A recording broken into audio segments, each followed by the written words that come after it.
There are places deep in the Mojave Desert where very few people will ever go. Places that are inhabited by creatures big and small, and spirits, shapeshifters, and me. These are the places that I go. I am the Mojave Guide. Well, hello and welcome to another episode of the Mojave Guide. Today, I am heading out to go check out a cabin that I found many years ago that is tied to a legend of lost gold. So I'm heading out to Ludlow is where I'll start my adventure, and then I'll be heading up into the mountains north and east of there. It's a beautiful day today. There is a tropical storm that's hitting in the desert, and so there's a good chance we might come across some flash floods. So there's that. And well, it sounded like a good idea and fun, and I was just looking for an adventure, so I thought, well, let's go see if we can find that cabin where there's supposed to be hidden gold nearby. And I think I know where the cabin is, deep in the mountains. And yeah, man, guess we'll figure it out. Anyhow, stick with me on this adventure as we go in search of the lost cabin and the lost gold that's supposed to be near it. All right, let's go do this. So the story of the lost cabin goes something like this. A long, long time ago, probably in the late 1800s, something like that, there was a guy. His name was Jake McAllister. And Jake McAllister was a prospector. He came over from, I don't know, somewhere in Oklahoma or something, but he came by way of New Mexico. And he came into the Mojave Desert looking for gold. And just like all the other prospectors at that time, he thought he had a pretty good shot at finding it. So he came over on I think it's the Atlantic Pacific Railroad. And that brought him into a place called Amboy, California. And he got off the train in Amboy, California, got himself a mule, and headed north up into the mountains to go look for gold. Around about that time, there was a lot of gold that had been discovered in that area. There was a gold mine at Baghdad Chase. There was another one called, like, I don't know, the Orange Peel Mine or Orange something mine. Anyways, he had heard about this, and so just like a whole bunch of other prospectors, he went searching for this gold.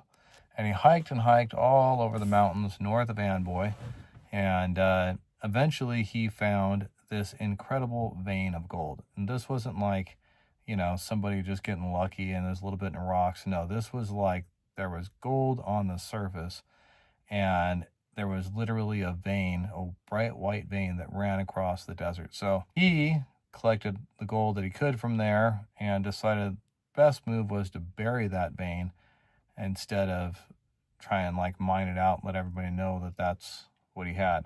So that's what he did. He buried this vein and took some of the freaking chunks of gold in, which were super valuable, went into Amboy and traded them in.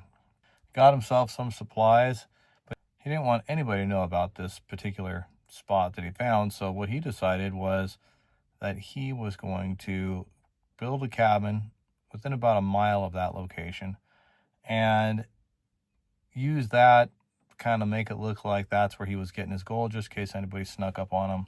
Well, that's what they would find, would be his cabin in that fake gold mine. So that's what he did. He built this cabin in this fake gold mine, and while he was doing that, he came across this old Spanish mine, or I'm guessing Spanish mine or whatever. It was a mine that was dug many years before Jake got there, and it was more like an adit. So it went back in, and then at the end of it, it went straight down, like 30 feet. And on the other side of that vertical shaft, there was a little bit of a ledge there. So he decided, well, this might not be a bad area to put a booby trap, just in case he had to lead somebody to his actual real gold. He could walk them there, they'd fall in the trap, and, well, they'd be done. So that's what he did. Created a false floor out of some sticks and shrubs and whatever, threw some dirt over the top of it, and threw a couple of pieces of gold on the back of that ledge, and then set about messing with his existing cabin. So the way that the story goes is there was a guy, and we're just going to call him Bob, for lack of a better term, because I honestly don't remember the dude's name. But Bob had also come over from New Mexico with Jake. And when Jake got off the train, Bob went to work at the orange peel mine or whatever it was. And things kind of fell short there. And so Bob had heard about Jake showing up into Amboy with gold, and so he decided he was going to go try and find Jake. And on one late evening, on a super thunderstormy kind of day, he found Jake's cabin. And he came walking up the valley, and Jake saw him coming, and, not really wanting a whole bunch of people there, but he welcomed him with a glass of suspicion and a shot of whiskey. And so they sat and drank a little bit and talked about Jake's fortune. Jake told him, hey, next morning I'll show you around. The next morning they got up, had some breakfast, went out, worked the mine, and found little bits of gold, whatever. He'd been pretty smart. He found a spot that actually had a little bit of gold, so he kept working it and did that for a couple days. But something did not set right with Jake about Bob. Bob just seemed like a bit of a different person. So one day Jake says to Bob, hey man, I'm going to head into Ludlow and I'm going to go turn some of this gold in, get some more supplies. We're running low. Why don't you keep an eye on the place for me and, make sure nobody comes and steals our stuff. And so Bob was only too happy to do that because it gave him a chance to kind of look around when Jake wasn't there. And so that's what Jake did. Turned his stuff in at the assayer's office, got himself some cash, and went to the bar and sat down to have a beer. Saw a couple of other miners that he recognized from his times going in town, and they asked him if he had seen Bob. And Jake said, no, I haven't seen Bob. Why you ask? And they said, well, because Bob supposedly killed another miner up in the Old Woman Mountains, and the reason that they think Bob did it is because Bob showed up with that old miner's bag in town with that guy's gold and had turned it in at the assayer's office, so sheriff was looking for him. So Jake took the information in and thanked the men for the information and told them, hey, if I see him, I'll keep an eye out.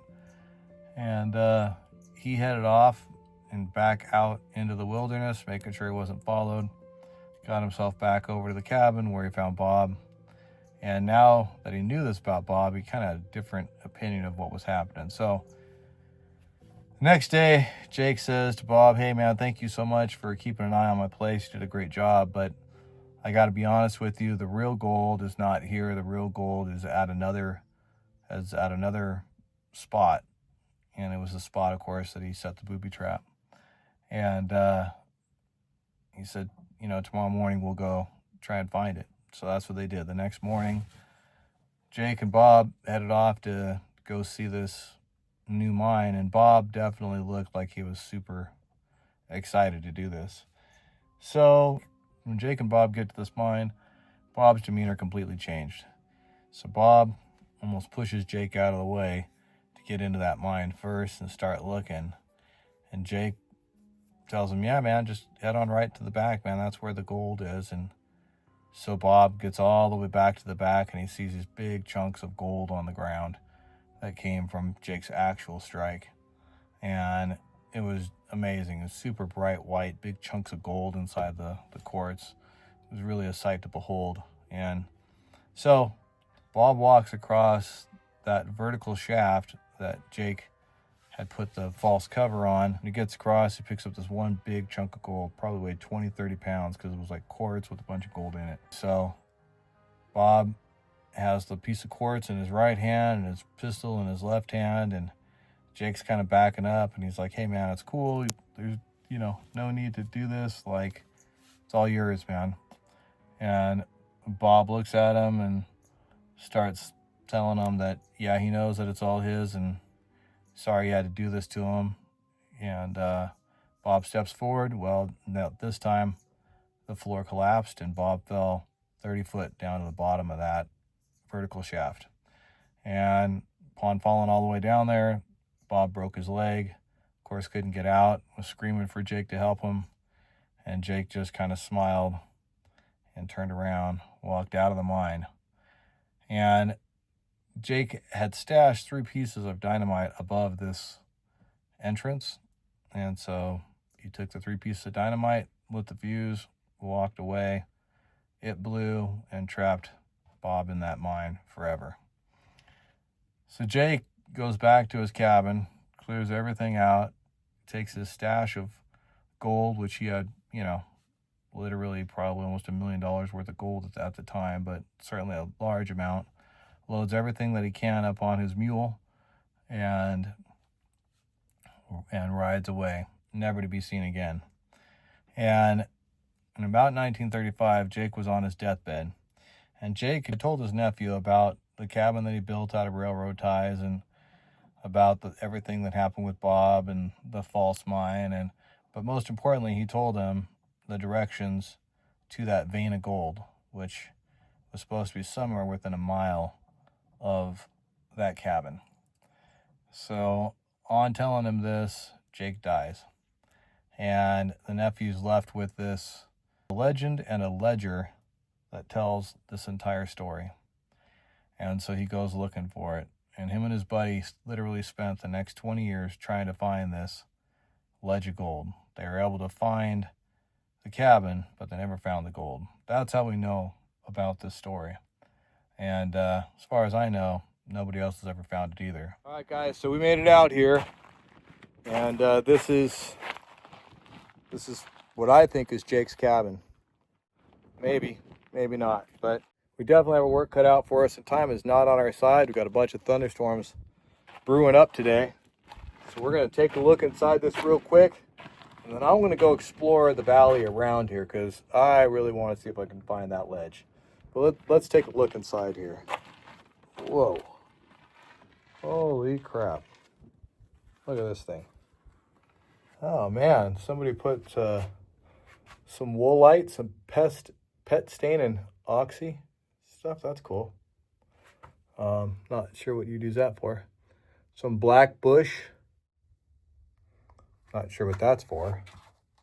I think that's the bottle of black bush right there. I think it's some kind of a whiskey shot, something. I don't know. All right. So this is the inside of the old man's cabin. I don't know whose cabin this is, but, well, it's fun to think that it belonged to that Jake guy. That's kind of cool. Just saying.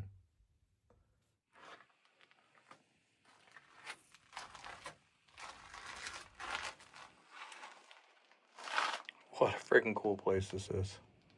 And this was home for somebody for quite a while. Super well built. Be kind of cool if I saw something here that said Jake. That'd be kind of neat. Well, I think we've seen enough of this place. Let's go see if we can find that mine. All right, so made it here. Sure looks like somebody did some chicken scratch around here looking for gold or something. Definitely looks like a piece of property that at one point was mined. Really, I'm seeing a bunch of gypsum. But you can see there's that white quartz in there. Some of that white rock. There we go. Hold that up. Look at that. It's perfect. So after checking out the cabin for a while, I hiked around this entire area and, up at least one or two of the valleys. This area is incredibly remote and rugged. I don't see any sign of water anywhere near here. And frankly, I don't see anything that even looks like it could be a vein of gold. But I'm no expert. And the hiking was amazing. The day was beautiful. The clouds were billowing and keeping the hot sun off me. So I really enjoyed that time. And I did find this interesting little cave that, who knows, maybe some ancient Native Americans were hanging out there. And I thought that was pretty neat. Anyhow, didn't find the gold, but had a great time.